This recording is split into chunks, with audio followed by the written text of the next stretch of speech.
যোগ, এই যোগ কথাটা এসছে সংস্কৃতের যুজ ধাতু থেকে, যার মানে হলো যুক্ত হওয়া। কার সাথে যুক্ত হওয়া? ভগবানের সাথে যুক্ত হওয়া, পরমাত্মার সাথে যুক্ত হওয়া, পরম ব্রহ্মের সাথে যুক্ত হওয়া।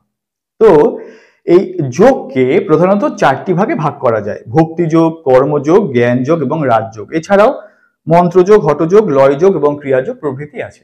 তো ভক্তিযোগ কাকে বলে? ভগবানের প্রতি, পরমাত্মার প্রতি, পরম ব্রহ্মের প্রতি, কর্মের প্রতি, আরাধ্য দেবতার প্রতি পরিপূর্ণ শ্রদ্ধা ও ভক্তি হলো ভক্তিযোগের মূল কথা। অন্যান্য যোগের ক্ষেত্রে কিছু শিক্ষা বা জ্ঞান অর্জনের প্রয়োজন থাকে, কিন্তু ভক্তিযোগের ক্ষেত্রে সেরকম কোনো প্রয়োজন নেই। কোনো রকম কামনা বাসনা ছাড়াই নিষ্কামভাবে নিজেকে সমর্পণ করে ভক্ত আনন্দ লাভ করেন, যেমন মীরাবাই, চৈতন্য মহাপ্রভু। এরপরে আছে কর্মযোগ।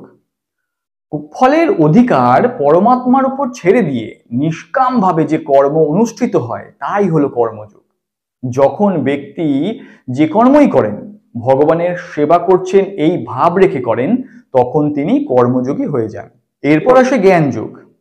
জ্ঞানযোগীদের ক্ষেত্রে সুখ নয়, জ্ঞানই চরম লক্ষ্য। সুখ একসময় শেষ হয়ে যায়, অতি সুখ একসময় দুঃখের কারণ হয়। তো জ্ঞান অন্তর্নিহিত শক্তিকে জাগাতে ও আত্মোপলব্ধি আনতে সাহায্য করে। অতএব জ্ঞানই শক্তি। এখানে জ্ঞান বলতে আত্মজ্ঞান বা দিব্য জ্ঞানের কথা বোঝানো হয়েছে। এরপর সে রাজযোগ।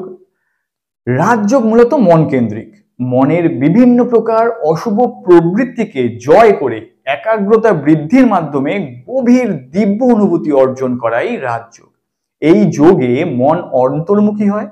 রাজযোগের সফলতার জন্য দীর্ঘ সাধনার প্রয়োজন হয়। এছাড়াও আছে মন্ত্রযোগ। মন্ত্রের মাধ্যমে যে যোগ তা হলো মন্ত্রযোগ। হঠযোগ, হ এবং ঠ, অর্থাৎ হ মানে সূর্য নারী, ঠ মানে চন্দ্র নারী। এই সূর্য চন্দ্র নারীর মিলনই হলো হঠযোগ। লয়যোগ, কুণ্ডলিনী শক্তির উপর যে যোগ সেটা হলো লয়যোগ। আর ক্রিয়াযোগ অর্থাৎ শাস্ত্রপাঠ, পূজা অনুষ্ঠান এইসবের মাধ্যমে যে যোগ তা হলো ক্রিয়াযোগ।